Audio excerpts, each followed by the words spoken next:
Welcome back, everyone. We have another hand to run through where there's trips on board. And again, to make it easy to follow along at home, the flop is going to be 888. Spoiler alert. Okay, Ben, you're driving this one, so I'll hand over to you. So I'm holding King 9 suited in the big blind at the first level of a 6 max hyper turbo. So very short stacked little sit and go tournament.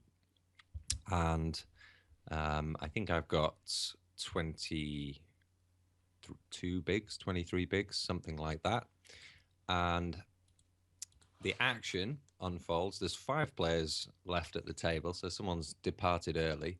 But the things that matter, it's a blind on blind hand where the small blind raises the minimum, giving me wonderful odds to at least play the hand, and obviously strongish hand in position, doing well against his range.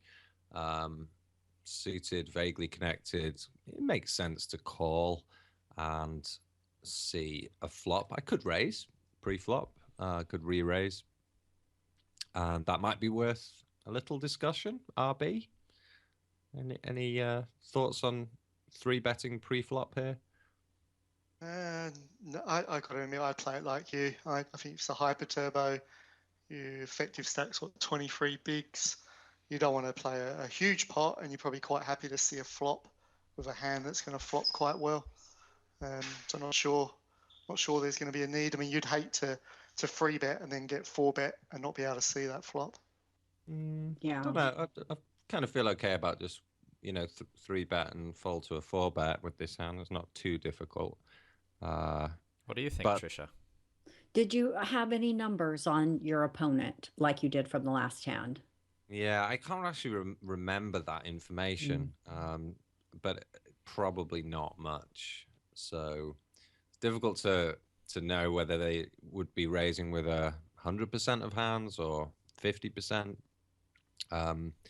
But I'd imagine it's a fairly high percentage, small blind raising with antes in. The raise size is the minimum, which I think modern theory is suggesting is not the best from the small blind. The reason being that you're giving such wonderful odds to the big blind to make the call. So you lose a lot of your fold equity.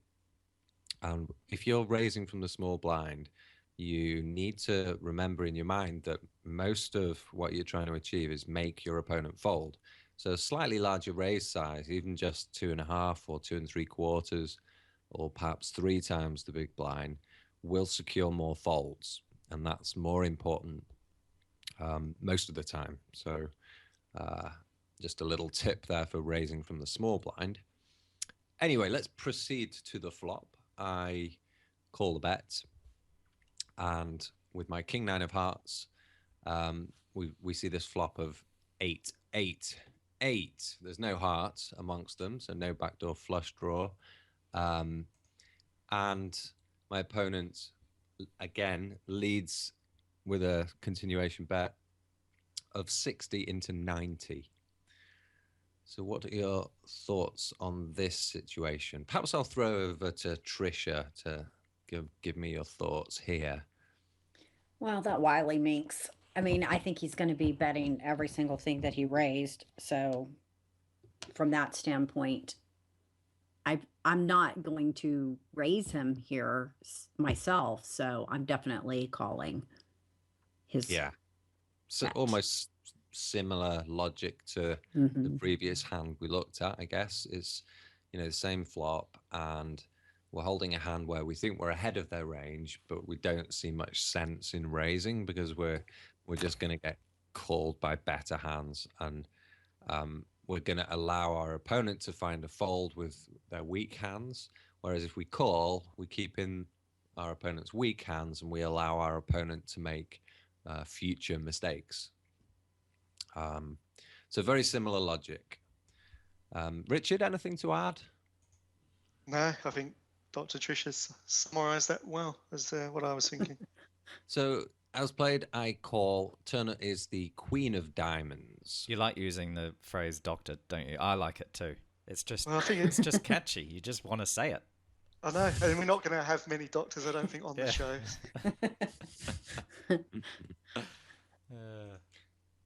Yeah, so coming back to the Queen of Diamonds on the turn, and my opponent now checks the turn. So very similar progression to the previous hand. And there's 210 in the middle. There's 350 left in my stack. And I've got, again, very similar choice to Richard in the previous hand. Do I check behind with my king high, or do I make a bet? So my immediate thoughts here are that the only real difference is that my hand's not quite as strong as Richard's was, and I'm losing to a few ace high hands. So there may be more sense in me trying to make my opponent fold, because I might be making, I guess there's the chance I could make a better hand fold here. What do you guys think? Should I be checking behind? Well, my immediate thought was along the lines of what you just said, in that Richard had, more showdown value with his ace high than we do with our king high. So that was kind of the first thing that came into my mind. And having said that, then that would make me lean more towards betting here. Yeah, it's quite close, isn't it? I think Richard's is definitely good to check behind. I'm pretty confident that that's the best move.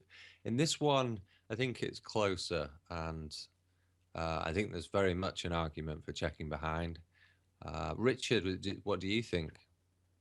I agree. Just thinking through, and Ben, you're probably well positioned to answer this. Is there, being it's a 5 players left, it's a hyper, sit and go, and the effective stack's around 23 bigs. Is there a lot more value here in taking this pot down now and collecting the chips that are out there than taking the risk that you get to showdown and do lose to like ace high, or they connect with something on the river? I think it's a sticky thing to be thinking in that direction. I think you want to be focused on making the most plus EV play and not worrying too much about any ICM factors. So the pressure generated by the SNG prize structure. I mean, at the end of the day, I'm the shortest stack at the table here. I've got very little to lose in gambling. There's more pressure on the medium stacks, if anybody. So I kind of feel like that shouldn't influence me too much. I should just be taking the best line possible. It's not like we're on the bubble, and I'm gonna have to take some gambles before we hit the money stage. And anyone who's ever played a hyper turbo will tell you it's just, it's just crazy the risks you have to take, and that's just all a part of SNG logic that's in the last 5-10 years been unraveled in the hyper turbo game to the point where it's almost solved. That's interesting. It's good. I'm glad you explained that, because it has come up in the last couple of episodes, and it's something that Scott and I have at times chatted over, where that we're pretty inexperienced at playing sit and goes and just focus on MTTs. I think sometimes the perception of that value of the chips outside of ICM is not accurate. As this hand develops, so my opponent checks, I decide to make a kind of about a 40% bet at the pot, which puts my opponent under quite a lot of pressure for his tournament. He could call, and yeah, I'd have to make a decision on the river as to whether I'm prepared to bluff this all in. Do you think I should be making that decision now before I make this bet? So if my opponent check calls the turn, should I be already aware of whether it's going to, if he checks the river, am I going to bluff the hand, or am I going to check behind and accept that I'm probably going to lose? I think it's a good should, point. I should probably be prepared for that when I make my turn bet, because I think when he check raises, I've got an easy fold. Although it's not a bad spot to just check raise on the bluff here for him. That would throw it back at me. And this is what I was talking about if you're out of position on these dry boards. Sometimes it really is just a case of keeping on saying, no, I've got it. I don't believe you, you know. And if he were to raise any amount here, he's going to make me fold. You've got to be brave to do it. But you see a lot of this raise, check raise, and then even perhaps another bluff all in from me could take place, where players pick on these dry flops and just keep raising to make your opponent fold. And I think it's quite a successful strategy. In his shoes here, if he's got the bravery to make it, a check raise bluff with nothing would work a really high percentage of the time here.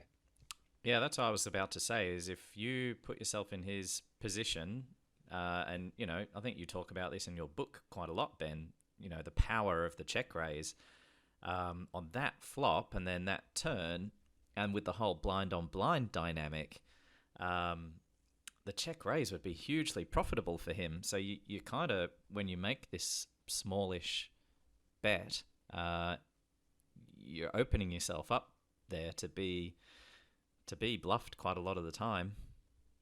Yeah, it needs a brave man to make the bluff, though, and I'm not sure how many opponents would be capable of doing that.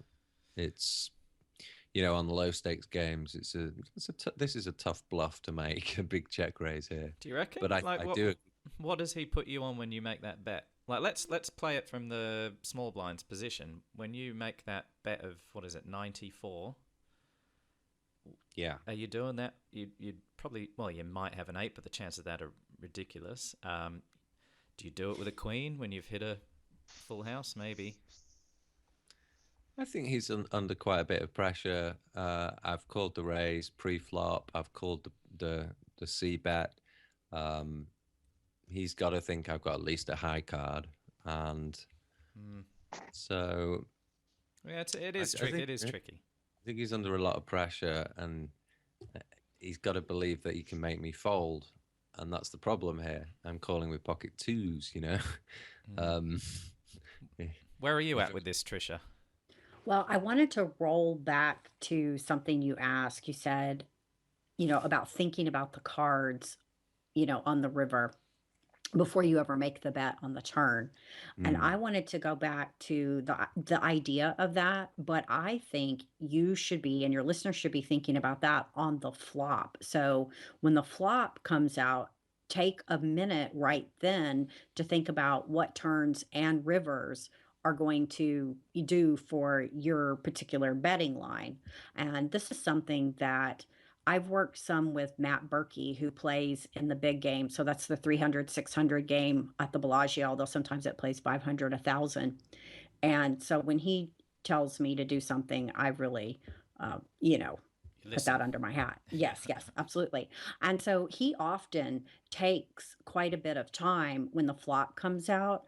And we talked about that. And he said what he's doing is he's thinking about turns and rivers and how they could impact, what his decision. So he already kind of has a pre-plan, not that he's 100% committed to whatever, but he's just already kind of thinking, okay, if this and that comes out, I'd lean more towards, checking or betting. And if these cards came out, I think I'd lean more towards checking or betting. So I think your listeners would be well advised to incorporate that type of an exercise in all the hands they play. Yeah, that's brilliant. I like that. I think that might be a candidate for the award. Yes. slot. Okay, good one, Ben. I don't even think I even gave award on the last show.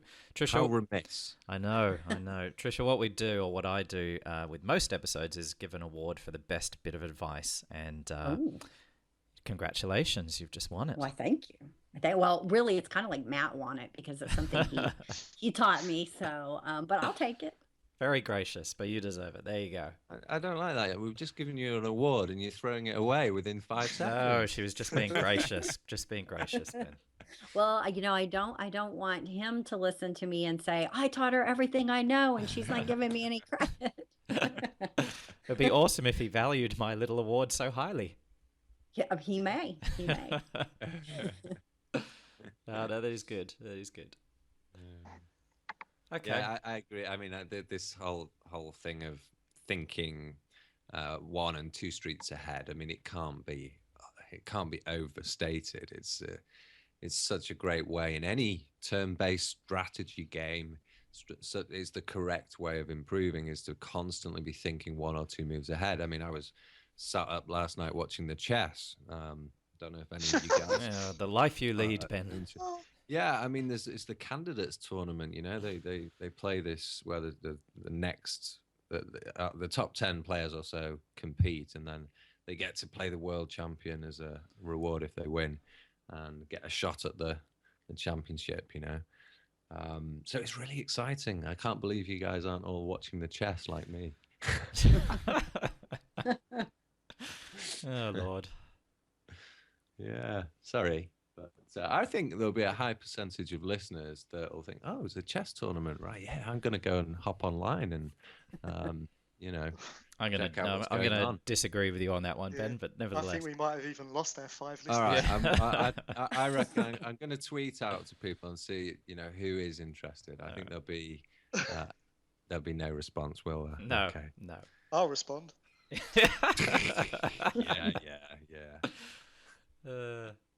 So where are we at with this hand? Oh yeah. What's the haven't we? What's the Does it- consensus? Yeah. I don't know. I think it should be fairly mixed here. It should be mixed, don't you think? Because the other thing that you want to think about when you're looking at these flops is you want to think about, okay, who has the advantage, the raiser or the caller? And with these kind of boards, they're neutral, right? They're not Yeah. really advantage to either the raiser or the caller necessarily. And whenever you have neutral flops like that, the decisions tend to be much closer or murkier if you want to think about it that way. No, I totally agree. I just think that having position is a big Mm-hmm. advantage. A lot of it's who who can make the other person fold first, especially with small stack to pot ratios like this. It's really just to put pressure on your opponent and hope they fold. You know, especially when you're both holding nothing, absolutely nothing, which will happen in blind on blind spots. I do think if you're navigating your way through these hands, you can't afford to be the guy that just folds every time because you don't know how to play it. You do have to apply some pressure and be prepared to look for some aggressive betting lines instead of just giving up, because you'll be the person who is folding too often. So as a final bit of advice on these boards, that there's a balance to passive and aggressive, and you don't want to be too passive. You want, if you're going to err, I would err on being a little bit more aggressive, Okay. And what, especially out of position. Trisha, Richard, are you agreeing with Ben? I say go aggressive or go home. So I agree completely. If I have the opportunity to get aggressive, I'm going to do it. And I think that's what the listeners should be looking for. But it's not always the cards, but it's the situation. Yeah. Yeah, absolutely. I agree. And to answer your earlier question, Ben, about the plan for the river, if I bet here and get called, then I am probably going to bet again on the river. Yeah, Just because, yeah. an all in, because you turn the hand into a bluff then, yeah. That's Okay, right. And I'll well, just kind of try and fold out, his ace high that he's called me with here on the turn. just to recap, then my King Nine of Hearts, I bet 94 into 210 at the 888 Queen turn card there, and my opponent check folds, so the hand is won through non-showdown at this point, which of course I'm delighted about, and but I'm not saying that turn bet is necessarily 100% the best play. I think it's open for debate. And having looked at Richard's hand and the similar pattern going on, I'm kind of thinking a check behind's not so awful. I think it maybe highlights the villain-dependent argument. With Richard's hand, we knew that the villain was playing a very wide range, was quite, I guess, loose, and you felt like you could induce a bluff on the river, not knowing your opponent. In this hand, maybe that plays into the line that you took. Was similarly wide for our opponents, because in the other hand, the opponent was playing 67%, and with no information from a small blind raise, you'd expect a very similar range. Yeah, true. Your opponent. So I think there's some comparison there. Well, why don't we invite listeners to jump on the website? As with every show, we post our hands on our website, postfloppoker.com. There's a comment section, so this might be a good one for people to jump on and maybe give their opinion. Would you bet the turn or check? All right. Shall we wrap that hand up there? It's a wrap. Cool. Yeah. All right. Well, thank you very much, Tricia, for joining us. Before you go, would you like to let people know how to get in touch with you? Obviously, you're on Twitter, and maybe anything that you want to let people know about your projects that you're working on? Absolutely. I appreciate you guys having me, and you can follow me on Twitter at Dr. Tricia Cardner, and I have a website, which is drtriciacardner.com, because I'm super creative with my names. But it's such a catchy name. Why, thank you. And and I've got Peak Poker Performance coming out in time for the World Series, and I podcast with Elliot Rowe over at the Mindset Advantage podcast. And I think we've done about 40 episodes so far, and we've had really interesting people. So if you like learning about the mental game, that's the show for you. Awesome. Yeah, fantastic. Well, thank you again. We really appreciate it. We will let you go. I presume it's starting to get late over in the US. It's getting around 10:30, I think. Okay. So not too bad. Yeah, that's not too bad. Do you keep poker player hours or more normal hours? No, I definitely keep poker player hours. I've got a long way to go. It's like 10:30 in the evening. I'm just getting warmed up. Very good. Very good. The woman after Ben's own heart. All right. Well, thanks, guys. You enjoy the rest of your night. Thank you again very much for coming on. And definitely can't recommend Tricia's podcast more. It's great. And if you've enjoyed the little Q&A we had at the beginning of the show, then make sure you check that out. Okay. Thank you, Tricia. We'll say goodbye now. Bye-bye. Bye. Bye. Thank you. Bye. And we'll be back in just a moment on the Postflop Poker Podcast.